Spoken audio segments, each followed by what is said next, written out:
Topic पढ़ लेते हैं साहित्य। साहित्य में पढ़ते हैं सबसे पहले रामायण। रामायण में आरंभ में 6000 श्लोक थे और बाद में 24,000 श्लोक हो गए। यानी कि रामायण आरंभ की तब 6000 श्लोक थे और बाद में 24,000 हो गए। रामायण को चतुर्विश सहस्त्र कहते हैं, रचना वाल्मीकि ने की। और रामायण में 7 खंड हैं: बालकांड, अयोध्या कांड, हारण्य, किष्किंधा, सुंदरकांड, लंका कांड, उत्तराकांड इत्यादि। यानी कि रामायण में 7 कांड है, रचना वाल्मीकि ने की। रामायण को चतुर्विश सहस्त्र कहते हैं। आरंभ में 6000 श्लोक थे, बाद में 24,000 श्लोक हो गए। अब पढ़ते हैं महाभारत। महाभारत की रचना कृष्ण द्वैपायन वेद व्यास ने की। आरंभ में 8000 श्लोक थे, बाद में 1,00,000 श्लोक हो गए। यानी कि महाभारत में बाद में 1,00,000 श्लोक हो गए। महाभारत के अन्य नाम है जैसे जय संहिता, भारत संहिता, महाभारत संहिता।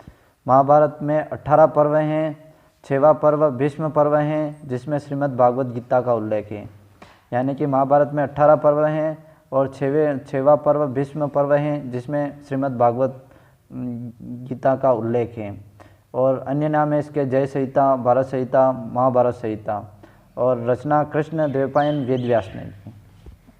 अब हम पढ़ते हैं गैर धार्मिक साहित्य। गैर धार्मिक साहित्य में सर्वप्रथम पढ़ते हैं कालिदास। कालिदास का काव्य है रघुवंश और कुमार संभव। यानी कि कालिदास के काव्य कौन कौन से हैं? तो रघुवंश और कुमार संभव। खंड काव्य है मेघदूत और ऋतुसंहार। मेघदूत है पति की वेदना के लिए और ऋतुसंहार है पत्नी की वेदना के लिए। यानी कभी पूछ ले तो पति की वेदना के लिए तो मेघदूत है और पत्नी की वेदना के लिए ऋतुसंहार है। और इसके काव्य हैं रघुवंश और कुमार संभव।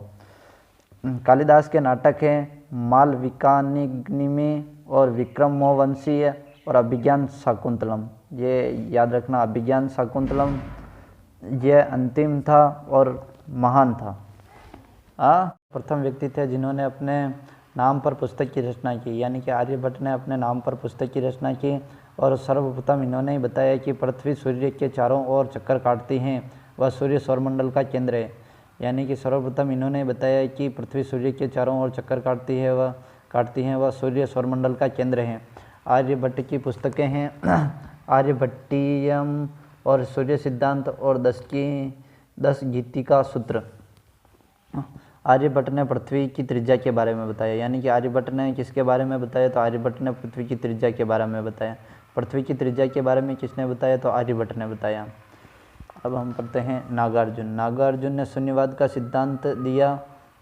शून्यवाद का सिद्धांत आइंस्टीन के सापेक्ष के सिद्धांत के समान है। इन्हें भारत का आइंस्टीन कहा जाता है। यानी कि भारत का आइंस्टीन किसे कहा जाता है? तो नागार्जुन को भारत का आइंस्टीन कहते हैं। और दशमलव पद्धति भी भारत में विकसित हुई इन्हीं के समय। और गुप्त काल में रसायन के क्षेत्र में अत्यधिक विकास हुआ। यानी कि किस काल में रासायनिक के क्षेत्र में अत्यधिक विकास हुआ? तो गुप्त काल में रसायन के क्षेत्र में अत्यधिक विकास हुआ। पुष्यभूति वंश। यानी कि पुष्यभूति वंश के संस्थापक है प्रभाकर वर्धन। यानी कि प्रभाकर वर्धन किसके संस्थापक हैं? तो पुष्यभूति वंश के संस्थापक प्रभाकर वर्धन। अब पढ़ते हैं हर्षवर्धन। हर्षवर्धन कन्नौज पर अधिकार किया व संपूर्ण उत्तर भारत पर विजय प्राप्त की। यानी कि हर्षवर्धन ने कन्नौज पर भी अधिकार किया व संपूर्ण उत्तर भारत पर विजय प्राप्त की। हर्षवर्धन ने शपथ ली कि पृथ्वी को गोडविहीन कर दूंगा। यानी कि हर्षवर्धन ने कौन सी शपथ ली? तो पृथ्वी को गोडविहीन कर दूंगा हर्षवर्धन ने शपथ ली। राज्याभिषेक समय हर्ष संवत चलाई। यानी कि हर्षवर्धन के राज्याभिषेक समय हर्ष संवत चलाए।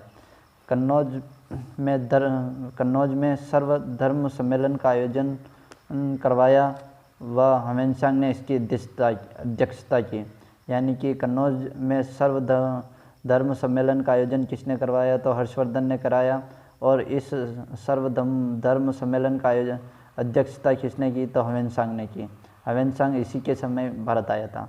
महामोक्ष परिषद का आयोजन करवाया या वह 6वीं महामोक्ष परिषद में ह्वेनसांग ने भाग लिया। यानी कि ह्वेनसांग ने कौन सी महामोक्ष परिषद में भाग लिया? तो 6वीं महामोक्ष परिषद में भाग लिया। इनके 3 नाटक की रचना की, नागानंद, रत्नावली और प्रियदर्शिका। नागानंद, रत्नावली व प्रियदर्शिका किनके नाटक हैं? तो हर्षवर्धन के। नागानंद, रत्नावली, प्रियदर्शिका। बाणभट्ट इसका दरबारी कवि था। यानी कि बाणभट्ट किसका दरबारी कवि था? तो हर्षवर्धन का दरबारी कवि बाणभट्ट था। और इसने 3 नाटकों की रचना की, नागानंद, रत्नावली और प्रियदर्शिका।